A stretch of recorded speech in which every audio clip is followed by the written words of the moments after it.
Saludos amigos, volvemos con ustedes en esta ya parte importante del programa, la entrevista del día, que vamos a desarrollar un tema interesante con un experto. Está con nosotros el licenciado Ángel Bello, psicólogo experto en derechos humanos. Es profesor de varias instituciones superiores de derechos humanos y comentarista. Escribe en periódicos y también, repito, en diferentes medios, hace sus comentarios sobre este tema. Yo le voy a dar la bienvenida, Ángel. Gracias por venir. Gracias a ti por la nueva invitación. Para mí es todo un honor, muy grato. Me siento como en casa. Gracias. Así que, gracias. Ángel, está de moda en los últimos días por un brote de violencia. Y estaba la policía dando como dos connotaciones. Al principio, el jefe de la policía tenía una visión de que él lo tenían como que no atacara violentamente la delincuencia, siendo la delincuencia un efecto de la violencia. Y querían como cambiar, porque aquí los jefes de la policía que se han destacado más ha sido por la violencia que han ejercido frente a la delincuencia. Pero lo tenían como así. Ahora han ocurrido varios hechos y se ha puesto como en debate el tema de los derechos humanos, de que los delincuentes violan los derechos humanos de sus víctimas, pero que cuando atacan a un delincuente entonces sale alguien de los derechos humanos defendiendo supuestamente a los delincuentes, pero ellos dicen, se defienden en esa parte. ¿Cuál es la opinión del experto en derechos humanos, Ángel Bello, sobre esa discusión, ese tema que está en la palestra? Bien, como diría Jack el Destripador. Vamos por parte. Vamos por parte. Número uno, hablar de violencia en estos momentos, que si hay un brote, que si no hay... Bueno, como diría un programa en un canal hermano, en deporte usted puede hacer y brincar y hacer esto, aquello y malabar y todo esto, pero al final los números son los que mandan. Igual en cualquier campo científico, en cualquier área, los números son los que mandan. Y muchas veces, una vez a un ex ministro de Interior se le criticó mucho. Yo, en honor a la verdad, no lo escuché, no vi la información, pero se ha popularizado el tema de la palabrita percepción, que da miedo. Que eso es percepción, que me atracaron. Tranquilo, que eso es percepción. Y se ha hecho una broma de esto. No escuché en aquella ocasión, ni siquiera sé de cuál ministro fue que se trató. Pero yo me he dicho siempre, cónchale, pero si realmente aquella figura, aquel ministro dijo que la delincuencia es una percepción, no sé, como que es sumamente desafortunado el hecho de que haya sido una afirmación como tan simplista, sí. Lo que yo entiendo, defendiéndolo un poco, porque eso se le ha pegado a todos los ministros sucesivos. Son políticos los ministros. La palabrita percepción. Entonces, yo un poco defendiendo, yo digo que lo que realmente él quiso decir o dijo fue que el aumento, el incremento de la delincuencia es un tema de percepción en aquel momento, en cualquiera. Eso sí es posible. Porque a nivel del comportamiento humano puede ocurrir que la interpretación de los hechos, que los significados que tú le das a los hechos no necesariamente se corresponden con el hecho objetivo. Tú sientes, tú piensas, esa sensación, por ejemplo, de inseguridad, puede que esté por encima de lo que realmente esté ocurriendo. Y déjame decirte, sí, ya como experto, como comunicador, la percepción se crea en función también de una política comunicacional, por supuesto, y de una estrategia. Las estrategias, la percepción es una acción estratégica. Pero que se utilice en muchos campos, no solamente en temas de seguridad ciudadana, no, porque hasta en el mercadeo, en el mercadeo de productos y servicios comunes y corrientes, pues eso ocurre. La idea es influir en la percepción, ciertamente. Y pues yo traigo esto a colación porque, ¿qué dicen los números? Y me voy a apoyar en el último informe, en el más reciente informe de Inside Crime. Inside Crime es una institución con sede en Washington que se dedica a hacer este tipo de estudios a nivel de la región. ¿Qué dice? Y dice que no, número uno, que los homicidios, me voy a referir al caso específico de los homicidios, pues no han incrementado significativamente, no ha habido un incremento. De hecho, nosotros estamos en estos momentos en un 10.3 homicidios por cada 100.000 habitantes. Sí. Eso está muy por debajo de los demás países en la región, de muchos países en la región. O sea, nosotros, en orden de el de mayor tasa de homicidios, hacia abajo, nosotros ocupamos como el número 15, el 16. Entonces, número uno... ¿En la región? En la región. Por detrás de Colombia, de El Salvador todavía, aunque El Salvador se ha reducido muchísimo por aquello del buquelismo, ¿no? Por encima... detrás de México, detrás de Haití, de Jamaica, etcétera, etcétera, etcétera. Pero estamos más por debajo como estábamos antes o estamos... Se ha reducido de alguna manera. Claro, esto no debe sencillamente, pues, tranquilizarnos, porque aquello de que mal de muchos, consuelo de tontos, yo no creo que sea la actitud. Ahora bien, la sensación de que ahora hay más homicidios, más muertes que en épocas anteriores, es posible que sea justamente eso, percepción. Es posible, por lo menos los numeritos es lo que están diciendo. O sea, ha habido como una difusión entonces, ha habido como una percepción dirigida. ¿Tú crees que los medios, yo pienso sectores que por detrás sí, han utilizado los medios?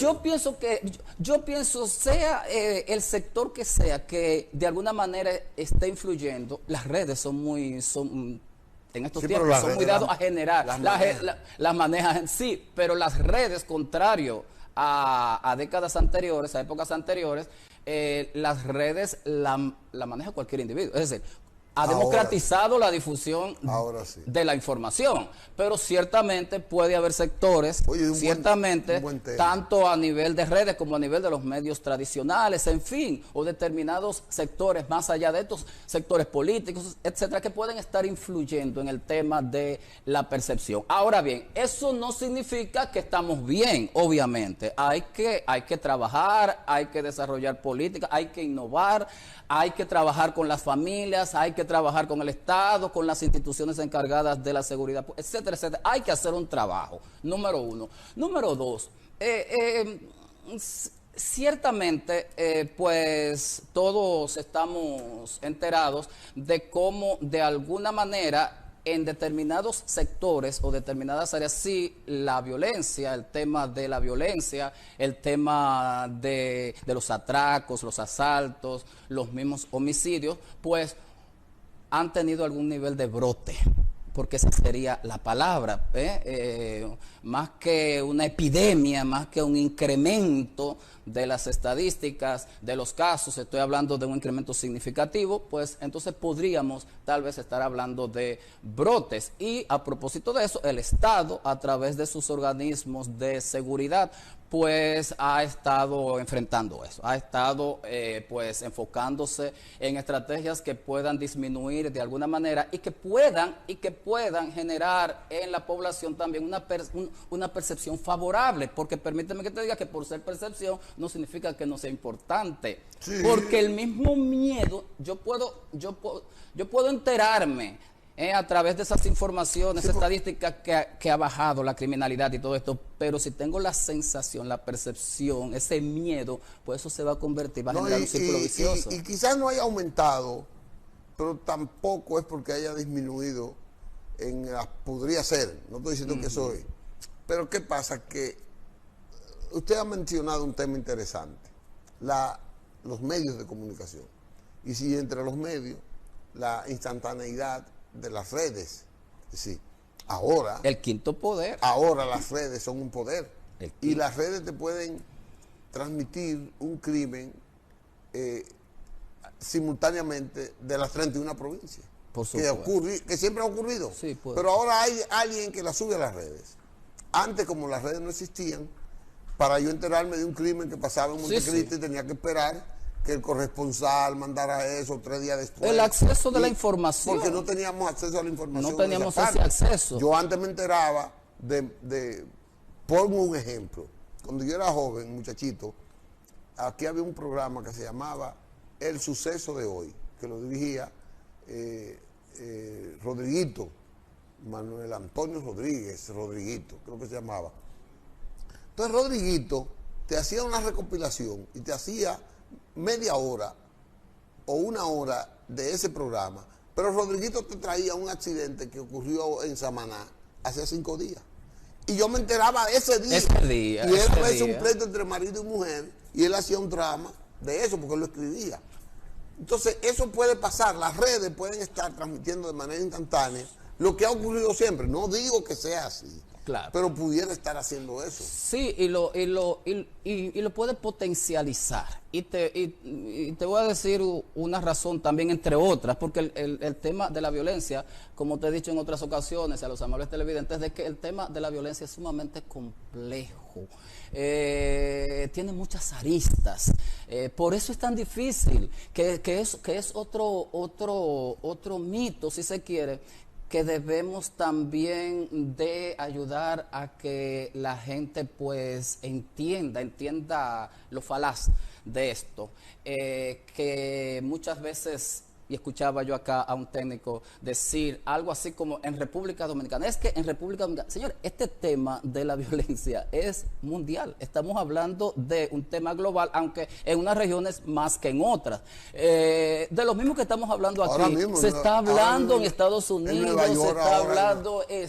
se está hablando en Europa, pero en la región específicamente, ya te he dicho a propósito del tema de la pandemia, que se ha disparado después que se termina el encierro, el confinamiento, pues otra vez ha vuelto a los niveles y ha superado incluso en muchas regiones, en muchas partes, en muchos países, los niveles prepandemia. Entonces, cuando tú hablabas de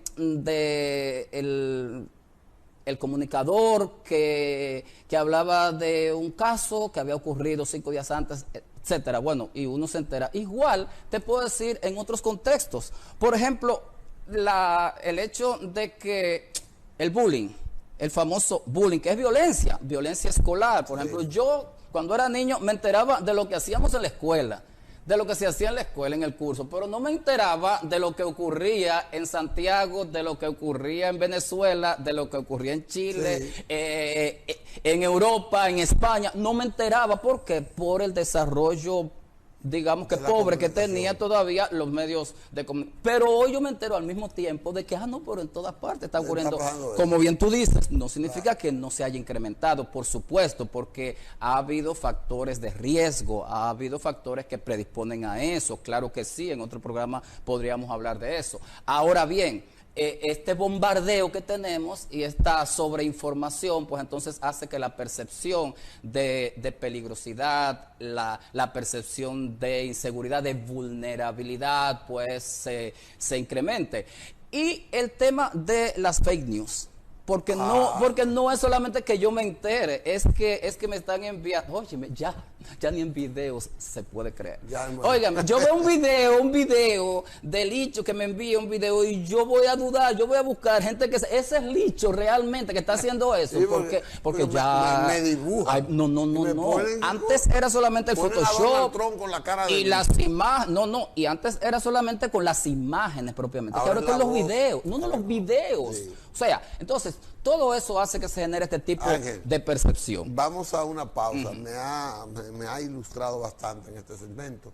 Vamos a una pausa para que sigamos con el tema desde otro punto de vista, el problema de los derechos humanos y las negociaciones que tenemos que hacer.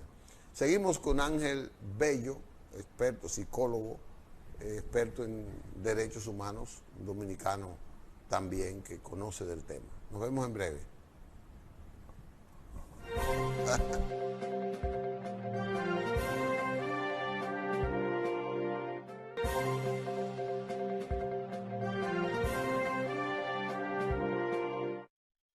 Sí, saludos amigos. Vamos a romper con esta percepción de los anuncios. Mire, señor Ángel Bello, vamos a hablar de los derechos humanos, esta lucha. ¿Cuál es su opinión de que la policía viola los derechos humanos? Y que los derechos humanos nada más defienden los derechos humanos de los delincuentes. ¿Qué hay de cierto, qué no hay de cierto en eso? Mira, con este tema de derechos humanos como con otros... Porque son humanos todos. Son humanos. Los policías son humanos, los delincuentes son humanos. Todos son humanos, hay que defender todos los derechos humanos. Con este tema, y yo lo lamento, hay mucha desinformación también, y mucha desinformación interesada por parte de muchos sectores. Déjame ver cómo yo te sintetizo en un par de minutos qué es esto de los derechos humanos, de dónde sale eso, con qué se come eso. Los derechos humanos, de hecho, hay mucha controversia históricamente hablando, pero los derechos humanos como tal, como concepto, es un concepto más bien humanista, filosófico, más que jurídico, en principio, derechos humanos, porque se entiende que todos los humanos, el hecho de usted nacer, ya usted tiene derechos inherentes, derechos que no lo otorga el gobierno, un gobierno, el Estado, un político, tu papá, tu mamá, nadie te da derechos, son derechos naturales que el Estado lo que hace es que reconocértelos, no dártelos. Y protegerte. Por eso cuando tú hablabas, me identifiqué mucho con el comentario de las tarjetas, porque con esos métodos anteriores, pues la percepción que se genera es en la ciudadanía de que el político te está dando algo porque él quiere, tú tienes que hacer esfuerzo, tú tienes que venir, porque yo te lo estoy dando.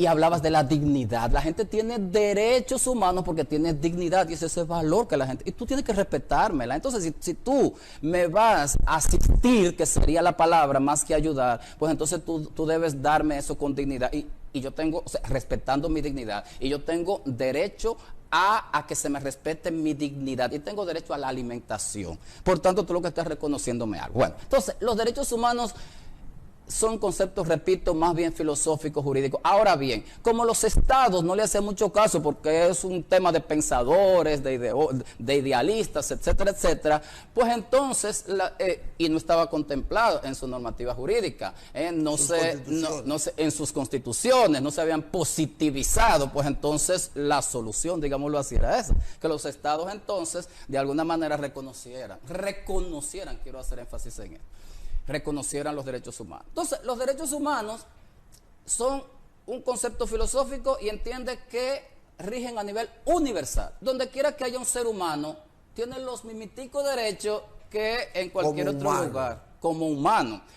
La Declaración Universal de los Derechos Humanos, adoptada por parte de la ONU en 1948, es el primer documento que recoge de manera formal estos derechos a nivel universal. Y dice, todos estos derechos, 30 derechos, hay que respetarlo en el mundo entero. Y los estados consignaron con sus firmas el derecho. Claro, han ratificado la mayoría esa declaración.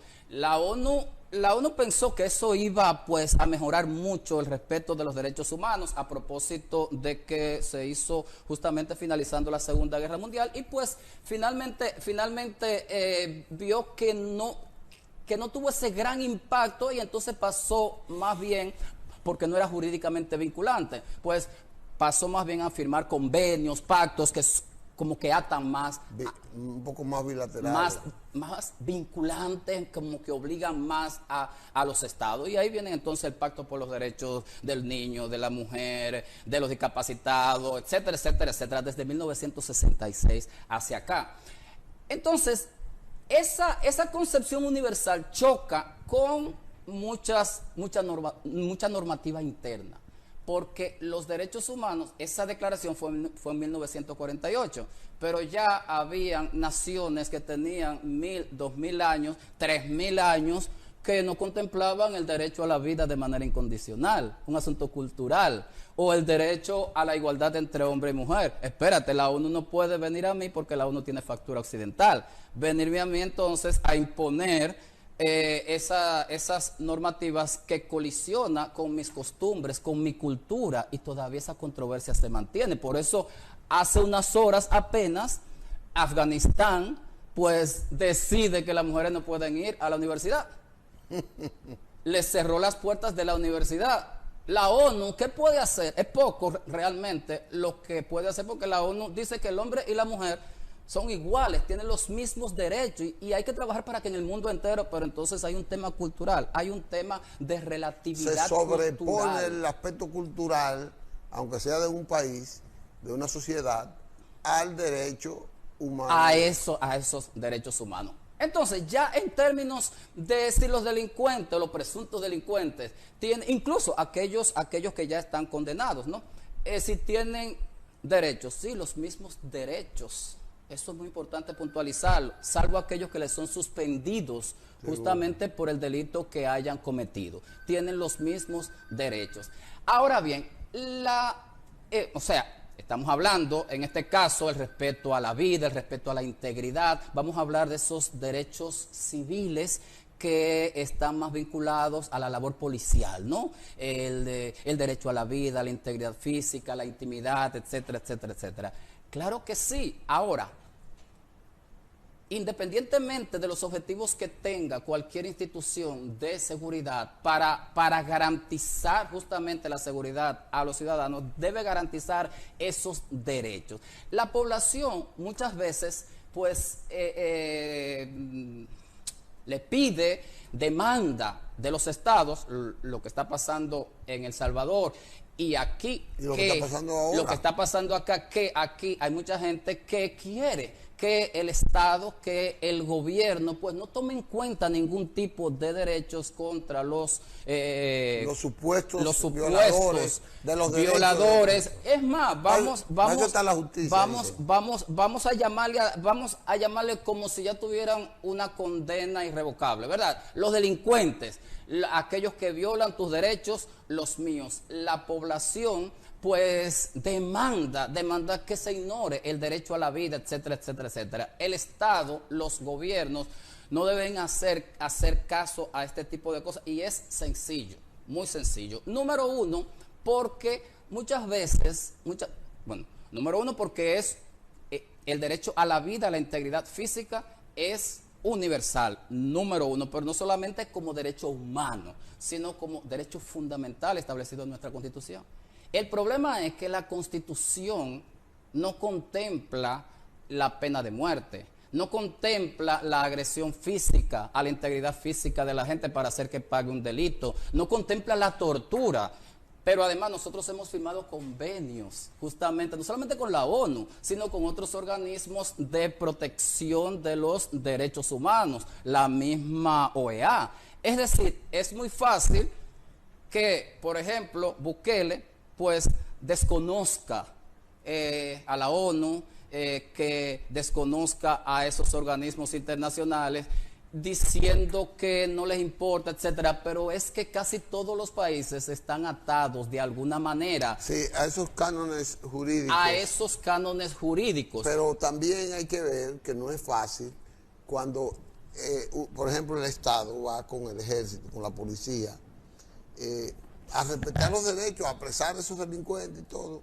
Pero esos delincuentes entienden que la policía le está agrediendo porque los va a detener. Pero entonces les repelen y ahí se produce. Es que eso está contemplado en la ley. Ajá. Porque esa es una arista de lo que yo te he dicho. La otra es el uso de la fuerza. Eso no solamente está contemplado en nuestra normativa jurídica, que la policía tiene derecho, tiene esa prerrogativa de utilizar la fuerza cuando sea necesario. Y eso incluye la fuerza letal.